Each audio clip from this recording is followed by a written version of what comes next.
here to sugarcoat life's already above you. Too much shelter causes pain, let's just be real honest. Things are gonna knock you down, avoidance will not help you out. Let's talk it through, you, me, and you. Let's keep it real honest.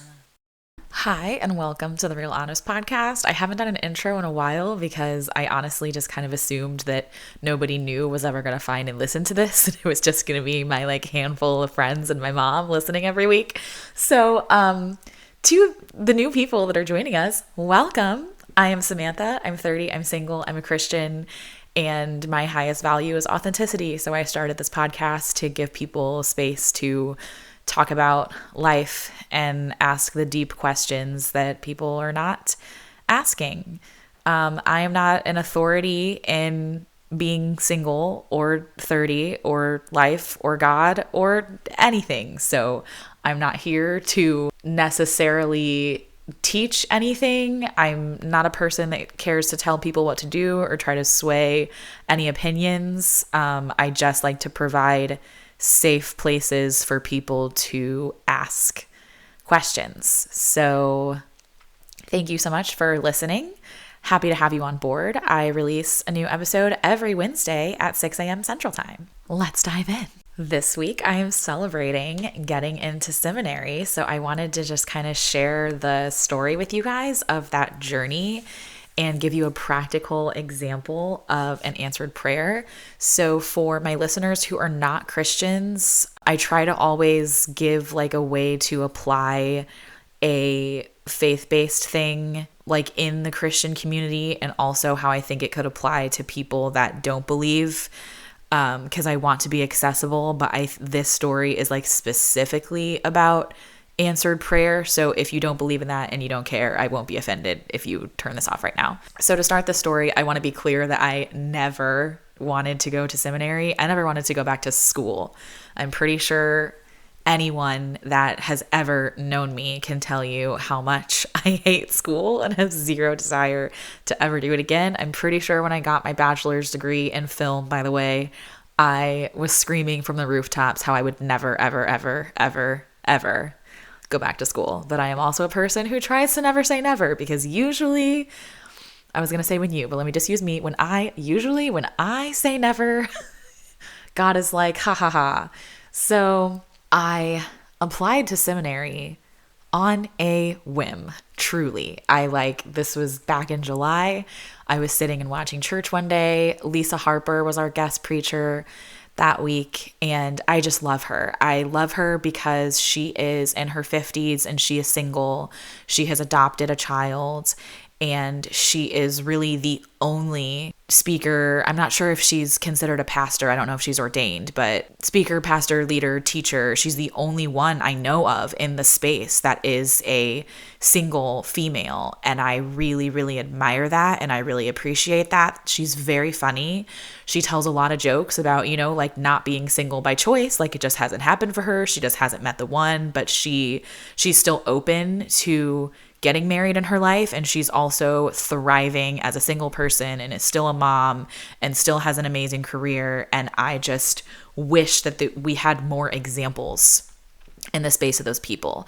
But so while she was preaching, I was just looking at how tattered her Bible is. It's just falling apart. And I was like, what a well-used Bible. I was so in awe of how much time she has clearly poured in to that Bible, because I probably have 12 Bibles on my shelf that are all in pristine condition. I mean, half of them are still in the boxes that they came in because I don't open them ever. And I just have a different Bible in a bunch of different translations. And there's a life application one, and all of child's storybook Bible and all of these different Bibles, because I have spent more time in the preparation of making sure I have highlighters and journals and this Bible study book and that Bible study book. And I've put more time into gathering the right materials to study with than I have spent time actually studying. I also really struggle to spend time studying the Bible because I hate history. History has always been my least favorite subject in school. I find it incredibly boring, and I find the Bible incredibly boring. Like, I'm just being honest here. I find it really hard to read. I have read the Bible cover to cover twice in my life. I have used on the YouVersion app those Bible in a Year plans, and I have not attempted to do that again because I didn't retain anything. Like, I feel like those reading plans, they're really good for setting a habit. To have the specific, like, you have to read this many chapters a day to get through the whole Bible in a year. But I got to a point where I just was reading it every day just to read it. It was like checking something off a list, and I wasn't retaining it. I wasn't engaging with it. I wasn't praying, and I wasn't really learning anything because I would read it so fast just to be done for the day. And especially if you try to read the Bible cover to cover, it's like as soon as you get to Leviticus and Numbers, you're just like falling asleep, your eyes are glazing over. It's like just honestly pointless to even try. And then it's not motivating you to like keep going once you kind of get to that area. And I do want to mention that I've heard a lot of people say like sometimes you have to just have the habit and look at it as a checking off a list thing to do it. And I do think there's some truth to that. Like, I definitely think there's some truth to, I've heard of people like in order to start a fitness habit, for example, they'll start with baby steps where they'll say like, instead of working out, my goal is to lay out my fitness clothes every night so that when I wake up in the morning, I see my yoga pants and my tennis shoes or whatever else, and hopefully that motivates me to put it on and go to the gym. And sometimes your goal is just having the clothes there to look at. And then you move to, okay, now I've been looking at the clothes every day for a month. Now my goal is going to be to put it on, and then you put it on, and then, you take the baby steps, and hopefully you end up going to the gym, having started with your baby steps. So that's kind of the same concept as like the idea could be that you're using this Bible in a Year plan just to get in the habit of opening your Bible or your Bible app every single day and kind of seeing how long it takes you. I think when I did those Bible in a Year plans, I would really only spend like 30 minutes a day tops. Sometimes I would miss a few days. So then on Saturday or Sunday, I would sit for a couple hours and catch up for the week. That made it easier to complete because if I was ever behind, I would have to catch up by the end of the week, or I just could never catch up because I had tried to do the Bible in a Year plan before I did it twice. I had tried it like 3 or 4 times and just got so behind that I couldn't continue. But that's another thing that's just like my perfectionist brain like had to do the Bible in a Year plan in 365 days when you can start a Bible in a Year plan and take 5 or 6 years to finish it. It's so not a big deal. Nobody cares. Nobody knows. So that's one of those things where I do think it's a good idea. It's a good tool to start the habit. And then, where you set aside a time and a place, it can be a certain corner of your house or whatever that you go to engage with the material and to pray and to be with God. Like, I think that's a really good idea. I think it requires a lot of intentionality and it requires some self-reflection because I think probably my first month doing it, I was really like praying and highlighting and journaling, and then I stopped doing all that because I got tired and I got busy, and then I was like, let me just get this reading done. And then it became a habit of just like getting the reading to like check it off in my app every day. So I think that if you feel yourself doing that, then just like take a break from it. It's totally okay and you're going to be fine. But back to, I am watching the sermon and Lisa Harper's preaching, and I just like, I'm like, I really wish that I wanted to read the Bible as badly as she seems to. And I say seems to because I don't know her. I don't pretend to know anybody that I've never met.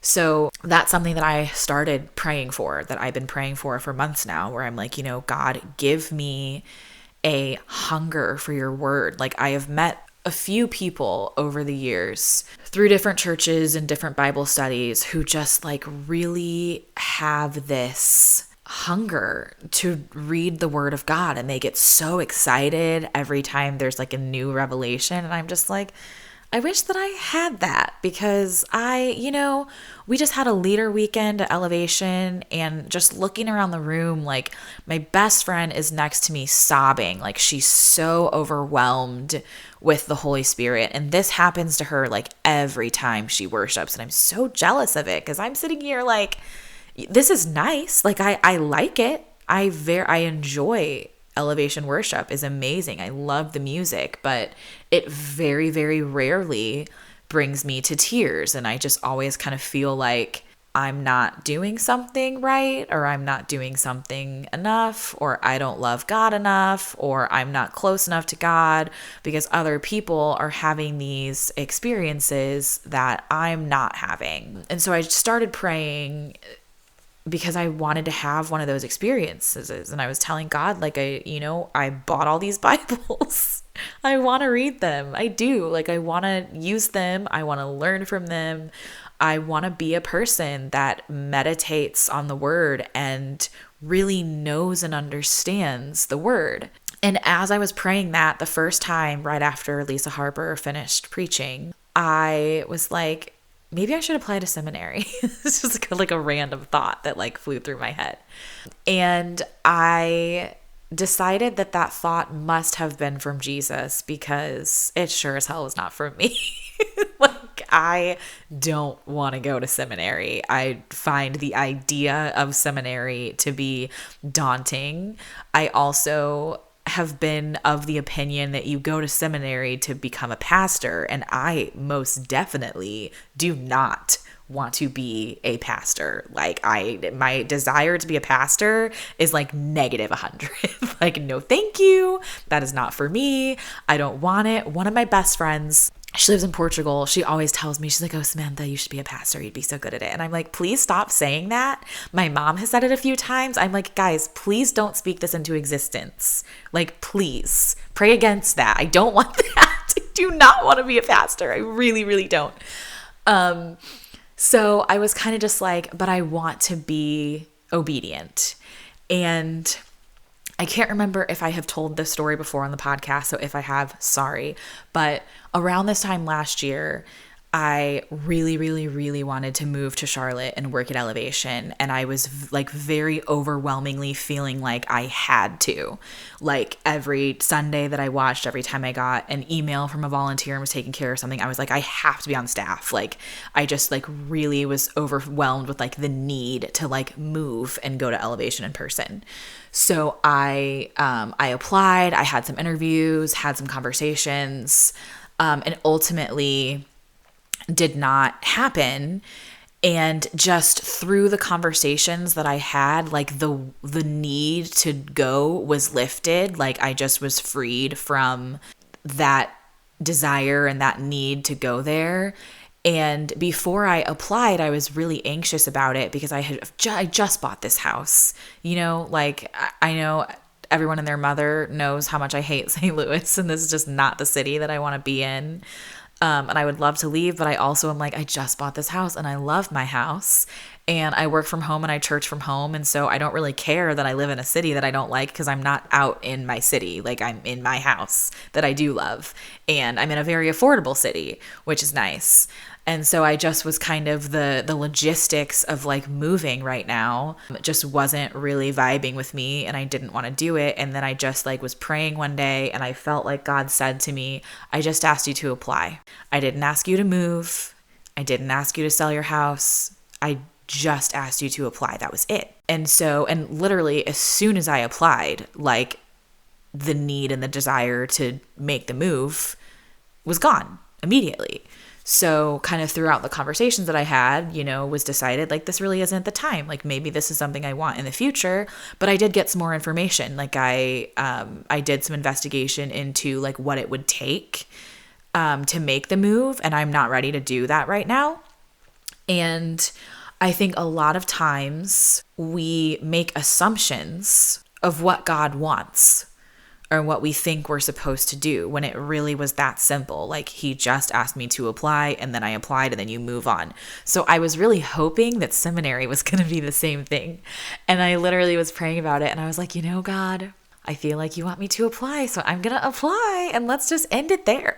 Let me just apply, and then we can forget this ever happened. We'll laugh about it later. So I'm on the website, and I'm like, what would I even apply for?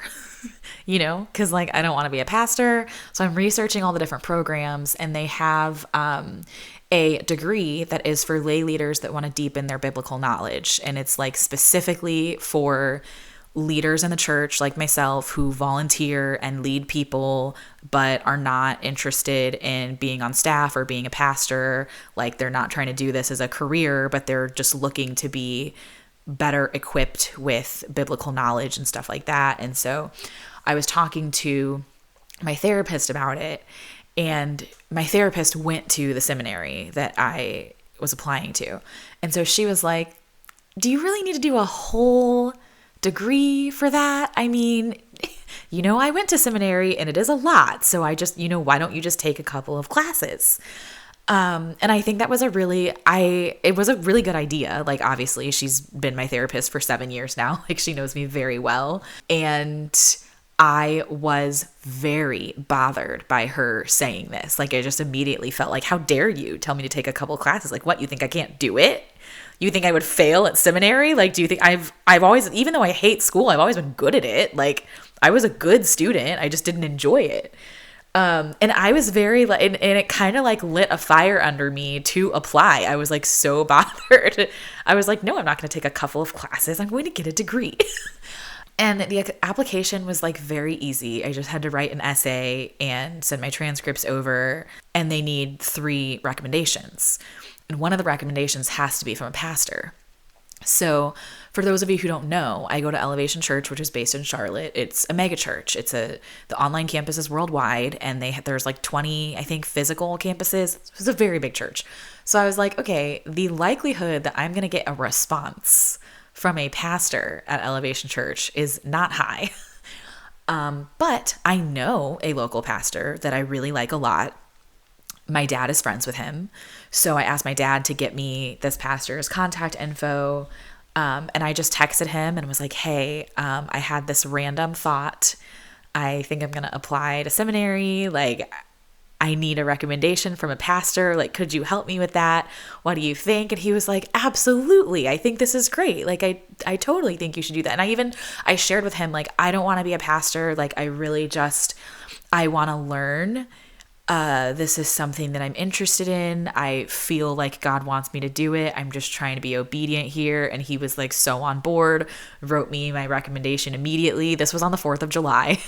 I just had time, I think, because I remember applying on the 4th of July so basically when filling out the application, I submit names to the seminary of the people that are going to do my recommendations, and then the seminary reaches out to them. And so he did it right away, and then I started getting these automated emails from the seminary being like, hi, thanks for starting your application, we still need the following things. And it was listing off the recommendations, and I was like, why did I do this on a holiday? This is going to be buried in everybody's email. And so I started following up with the staff members at Elevation that I had asked, because your recommendations are there's one has to be a pastor and the others are supposed to be spiritual mentors.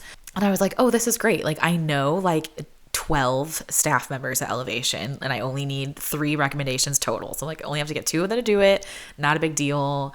But they're all just so inundated in email and buried with stuff, and just I was not getting the other 2. I was getting people to agree to do it, and then I would send it to them, and then they wouldn't do it. And then I got tired of following up with people. So I was telling God, I was like, look, I don't even want to do this. So if you want me to go to seminary, I need you to just make it happen. Just have these people wake up tomorrow and fill out my recommendation and get me accepted, or I'm not going to go. If my application never gets completed, I don't care, because I don't want to go. And I ended up asking the admissions guy, I was like, what even is the deadline for this? Because you can apply 5 years in advance. Like when you apply, it asks like, when do you want to start? And my options were like spring of 2024 through like fall of 2028 or 9 or something. And I was like, that's interesting. But I'm like, I'm like, since I have this huge window of when I want to start, like what's the deadline? And he said the deadline is August 23rd. And I think it was like August 15th when I asked him this question. So I was like, okay, I'm going to follow up with these people one more time. And if they don't get it in by August 23rd, they don't get it in by August 23rd. And I don't go to seminary, whatever. So I follow up with them. I get a couple responses. Somebody was like, oh my gosh, I see it in my inbox. I'm going to flag it, do it first thing in the morning. It still didn't get done, whatever. August 23rd comes and goes. And I'm like, oh, well, I don't have to go to seminary. And I was telling my e-group about this, and all the girls every week were praying, and they're like, I'll write a recommendation. Like, can I write one? And I was like, no, it has to be like somebody on staff. Like, I can't give them like a Gmail. And it just like, everybody was trying so hard to help of like, I'll write the recommendation. I'll follow up for you. You need follow up every day until they do it. And I'm just like, y'all are more invested in me getting in than I am. Like, you don't understand how badly I don't want to go. I am over here hoping that my application does not get completed or that I get rejected because I'm like, I don't want to go. So August 23rd comes and goes. And then like a couple weeks go by, and then I start getting the automated emails again that are like, hi, thanks for starting your application. We're still missing the following things. And at this point, it's listing off like 8 people are like in queue that they have requested recommendations from, and I only need 2 of them to do it. So the admissions guy calls me and he's like, hey, so since you put on your application that you want to start fall of 2024, you actually have until next August to get these recommendations in, if that's when you want to start. You can always, if you get them sooner, you can start this spring. If you get them later, you can push it till next spring or like next fall, this giant window. And I am like, why are you making it so easy to get in? Like, I want you to just say, hey, you didn't get your stuff done, you can't come. And I would be like, oh, too bad. But he actually was so nice, and he explained to me, like, we're not asking anyone to write an essay. Like, this is a very quick, they just need to click a link in the email, answer a few questions. It should take 10 to 15 minutes tops. Like, this is not a huge undertaking. And I'm like, okay, like, I'll follow up with them again. The next day, I get an email from the online campus pastor at Elevation, and she tells me, like, oh my gosh, I am so sorry. I somehow missed this. I see it. Like, I am more than happy to do this for you. I got this email from you a couple months ago, so I'm assuming it's too late now, but like, I'm so proud of you for applying. And if there's anything I can do, please let me know. And I just responded to her and was like, actually, you've got time. Like, I would really appreciate it. And then the seminary reached out and they were like, hey, preview day is next week. We'd love for you to come to preview day and tour the campus and meet some professors and sit in on a class. And I was like, whatever, like, I'll just go to preview day and just see. So preview day was on a Wednesday. I had this conversation with the online campus pastor the previous Wednesday. So I had a week until preview day. And then Thursday and Friday, all my recommendations rolled in, like all of the people that I had asked. I get admitted to seminary the next day. And then so now it's Monday of the next week, and I get like more recommendations come in, and it ends up like everybody ends up doing my recommendations. Some of them came in after I was already accepted, but I was like, oh, this is still cool. Like, everybody did it. And then I woke up like the morning of preview day, and I was praying to God about it, where I was like, I just want to leave preview day with a strong feeling either way. Like, when I come home, I want to know for a fact I'm going to go, or for a fact I'm not going to go. And I have this problem where I assume that God wants the opposite of me, because in my life, like, things that I work hard for tend to not go my way. For example, like any relationships where I like thought I was going to get married and thought the guy was the one, those have ended like really tragically. There was a summer program at Stanford that I really wanted to go. My sisters both went to this program, and One of them went to Stanford, the other went to Northwestern, and they both had a great time. And I'm obsessed with California, as most of you know. So I wrote all over my application, like, please send me to Stanford. Like, I really want to go. And the summer program was a nightmare for me. Like, I had a terrible time and absolutely hated it. I was really, really excited about going away to college, and then I had a terrible time in college. Like, undergrad was just a hot mess, the majority of it. I was like very depressed and it was awful. So, and then there are things in my life that it's like, if I kind of shrug and I'm like, I don't really want to do that, but I don't care, like, those are the things that typically turn out well. So I was really feeling like, I was like, I bet you're telling me to go to seminary and I'm going to hate it, but it's going to end up being fine because it's something that, like, I'm not working too hard to do. And whenever there's something that I'm like, I want this, like, please give it to me, then it's like I get it, and then it's a disaster, and it turns out that, like, I didn't really know what I want or whatever it is. So that's one of the things that I've been working on in therapy over the years, is like trying to get out of that pattern of believing that God wants the opposite of me, because that's not true. And just because that has been the case for multiple situations in my life does not make it a fact, and does not mean that it's always going to be that way. So anyways, I go to preview day, and I first am like having breakfast and meeting the admissions team. And like, there were only 5 of us that attended this preview day. The other 4 were middle-aged men that were all married, and 2 of them had their wives there with them. And the seminary has all of these really awesome accommodations for married people. If your spouse decides to go to seminary at the same time as you, your spouse can get like 70% off their tuition. They offer childcare, like just all of this really awesome assistance for married people with families. And I'm sitting there like, okay, but I'm single. And there was a girl in admissions who came and sat next to me, and she was like, I'm single. She's like, I moved here to go to the seminary.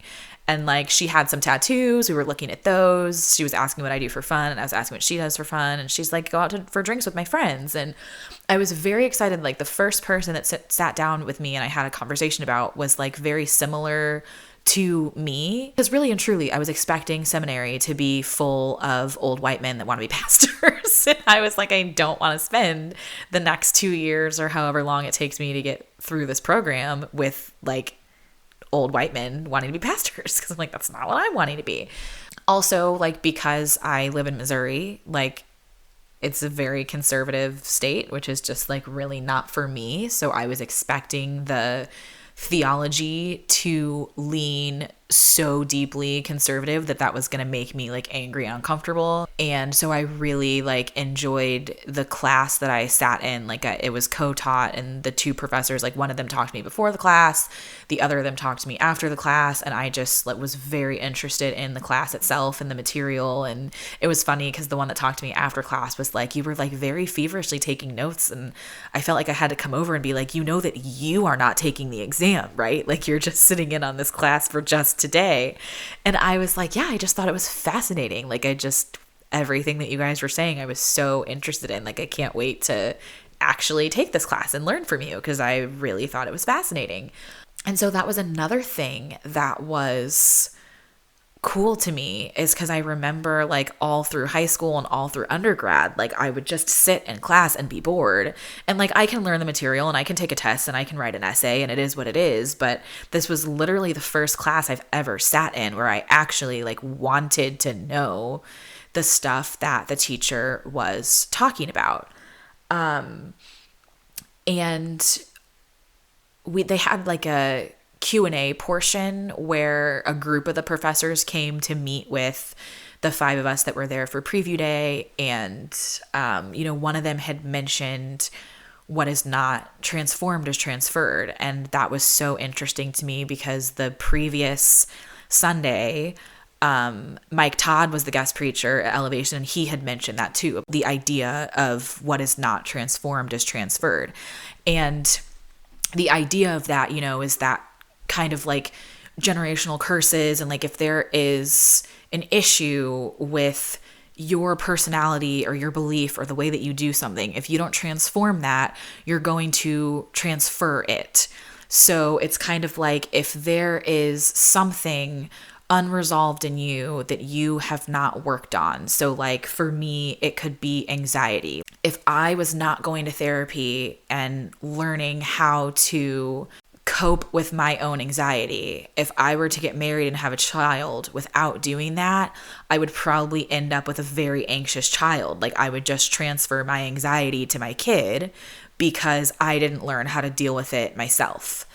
And everybody, like that was mentioned by a couple of the professors, it was mentioned by a couple people on the admissions staff, where they're like, this is really a place where we want to make sure that we are transforming people. And, just the idea of like hurt people. And they're like, is you guys coming here as church leaders, like you're gonna deal with a lot of people.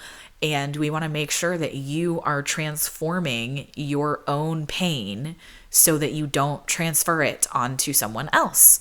And I love hearing things multiple times like that. I think that's always a confirmation from God, and it happens pretty rarely, at least to me.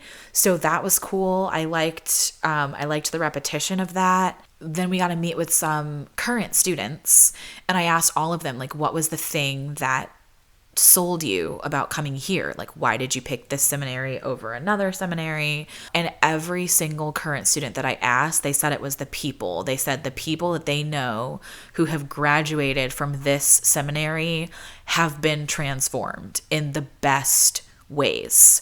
Whereas people they know that have graduated from other seminaries, like still got the knowledge and like really learned, but are like less transformed, like not in the way that they're really looking for. And I also, of course, everybody was like, why did you apply to seminary? Like, what do you want to do with this? And I was like, I don't really know. Like, I don't want to be a pastor. I kind of just want to learn. And I really like that the program that I applied to has a lot of overlapping classes with the counseling program. So I'll be learning a lot about, like how to talk to people of varying backgrounds, which I think is really important, especially at a church the size of Elevation. Like there are people in all parts of the world that I volunteer with, and people from all of different backgrounds, of like different religious backgrounds, different political affiliations, like just all of these things where we're all coming from a different lens. And I feel like personally, I lack empathy a lot. Because I am a perfectionist. I am a very high performer. I type very fast. I write very fast. I talk very fast. I am like a go-getter and a doer. And I am a project manager. That's what I do for a living. So I have a very hard time, and I have very little patience for people when I have to repeat things to them or walk them through things. I'm very like, why don't you get this? Are you stupid? Like, of course, I never say that to anyone, but in my mind, that's what I'm saying. Because I'm like, I laid it out for you in the email. Like, why are you asking me questions that I already answered in the email? And I really lack empathy. So that's what I was sharing with the people at the seminary, is like, I like that my program overlaps with these counseling classes so that I can be more empathetic, because I don't like getting angry with people because they're not like me and because they don't do something the way that I would do it that I think is super efficient. But I want to make sure that I become a person that has more empathy and that can step back and look at something from a different lens. And people were really receptive to that. Like, I felt like when I said that to the current students and the professors and the admissions team, everybody was like, that's awesome. And I think you can get that here. Like, I was expecting at least one person to be like, well, if you don't want to be a pastor, what are you doing here? You don't need to be here. And I mentioned that to one of the current students, because there is somebody that I have mentioned it to who that was their reaction. They said like, well, if you don't want a pastor, don't go to seminary. That's stupid. And I said this to a girl that was a current student, and she's like, there are a lot of reasons to go to seminary, and being a pastor is one of them, but it's just one of them. And she said, there's also a lot of reasons to get a master's degree, and to advance in your career is one of them, but that's just not one of them. So she's like, there are people in the world who think that the only reason that matters to pay money to get a master's degree is if it's going to advance you in your career. And that's fine for those people. For other people, they could get a master's degree. Like, learning something is reason enough. Growing as a person is reason enough. And I think for me, also on my list of reasons is that because I work from home and I church from home, like I really don't have any friends in the St. Louis area. I don't leave my house, and I am just very like in the bubble of my house. I'm not getting out, I'm not meeting people, I'm not doing things. And I think that going back to school would help me with that, because if I'm, going to campus in person multiple days a week, I'll be like meeting the other people in my classes, meeting the other professors, and just all of that is something that I would like to do to help me embrace the city that I live in and like really get out and explore it and do something in it. I also just thought it was interesting that of the 4 other people besides myself who attended this preview day, I was the only one that had already been admitted. Like the rest of them were still thinking about applying or like waiting on their results. And so that just was cool, because there were a lot of extra things where they were like, here's the student center where we do a bunch of events. We'll have like a Halloween party and a Christmas party. And they were like, Samantha, since you're already admitted, you can come. Like you can come to any of our events. Feel free to come hang out in the library, like anywhere on campus. Like this is your school now as an admitted student. They're like, if you end up not starting until 2027, you can still come to the library and all of the events until you start. Like feel free. And it just felt very like an environment that made me happy, that I was comfortable in, and just kind of like all of the preconceptions that were negative that I had about seminary and that I had about going back to school, like all just kind of left. And I did drive home like very excited about getting a master's degree, about going to seminary. Like I felt like this is a good decision. This is what I want. And that was really cool to me, because I was expecting that I was expecting to either feel God tell me like, all right, thanks for humoring me and going through the motions and applying and getting accepted. It's now your choice. You don't have to go. And I was going to be cool. I'm not going to go. Or I was expecting God to say like, I know that you hate this, but this is what I want you to do.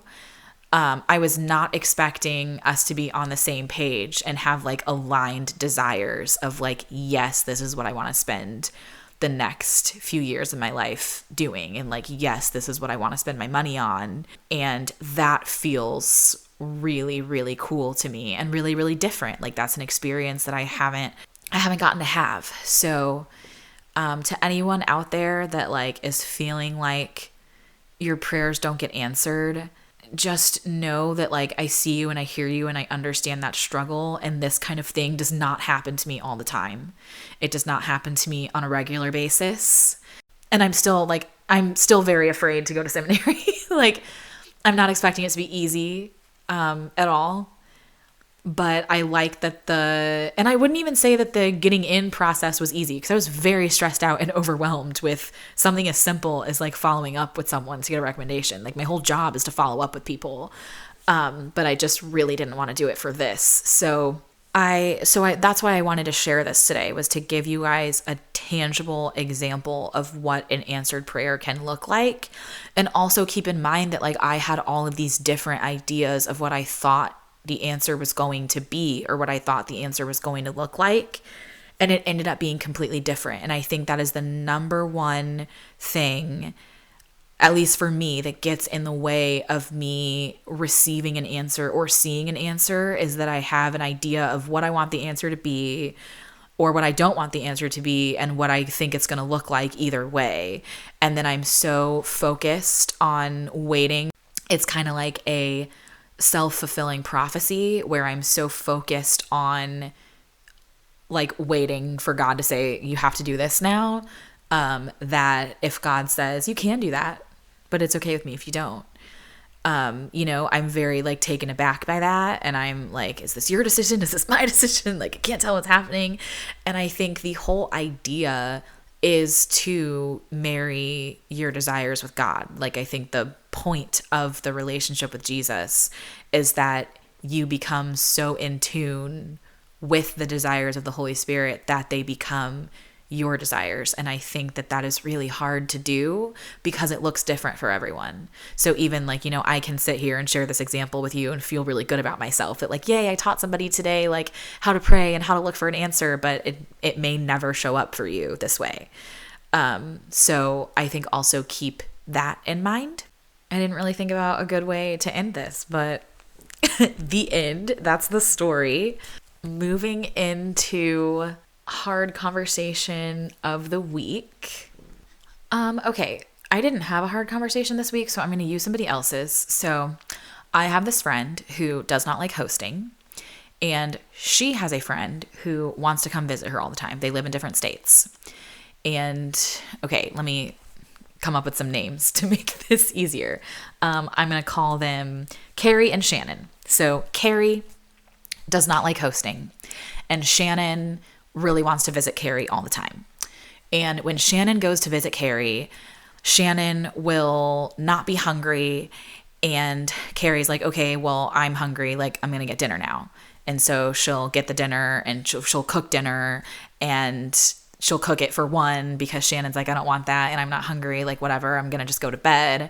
And then a couple hours later, like now Carrie's getting ready for bed and Shannon's like, I'm starving, I need to eat right now, like let's go somewhere, let's DoorDash something. And Carrie's like, I ate 2 hours ago, I put my PJs on, like, but she's not comfortable with Shannon driving her car somewhere, and she doesn't want to put clothes back on to drive Shannon somewhere. And this kind of stuff just happens constantly to the point where Carrie is anxious. Like anytime Shannon visits her, Carrie is anxious the whole time. She's anxious before she gets there. She's anxious while she's there. She can't wait for her to leave, and she just really doesn't want her around. Shannon has asked again, like if she can visit Carrie, but she didn't specifically say she wants to visit Carrie. Her text message said, I need to come visit.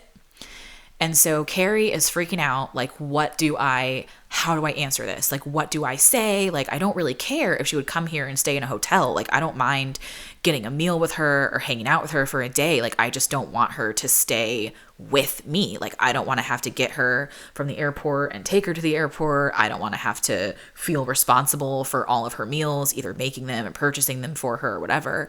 And I was like, Carrie, all Shannon said was, I need to come visit. So my response to that would be, visit me? ? Visit the city that I live in ? Like what does that mean? You're reading information into the situation that has not been given to you.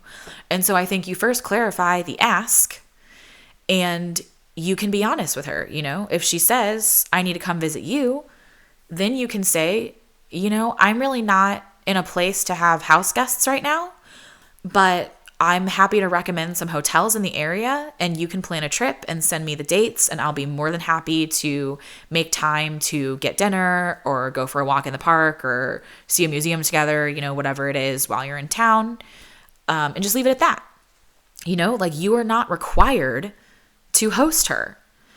And, Carrie did have like a very hard time with this. And I think she did eventually give that response of just like, visit me, or visit the city, like clarify.